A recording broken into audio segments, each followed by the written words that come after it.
Saya rasa kalau kita nak kata nak ambil yang mana tu adalah, yang pertama lihat kepada apa yang kita minat dan apa yang kita rasa kita boleh kita boleh usahakan hidup kita, atau usahakan kita punya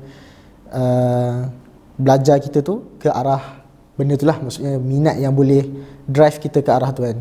Sebab saya memang minat perbincangan usuluddin, perbincangan tentang agama-agama lain dan falsafah.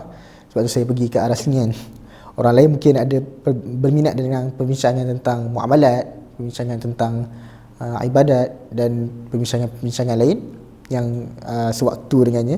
So dia sambung fiqh, usul fiqh. Mungkin nak kerja, mungkin dia ada mindset, mungkin ada cita-cita nak kerja kat bank, nak kerja dekat semisalnya halal industri.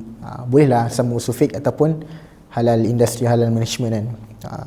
So saya rasa semuanya bergantung kepada mungkin minat, latar belakang kita sendiri, dan macam mana minat yang mana yang paling kuat yang boleh mendorong kita ke arah bidang tu, yang boleh mendorongkan kita untuk berusaha dalam bidang tu lah.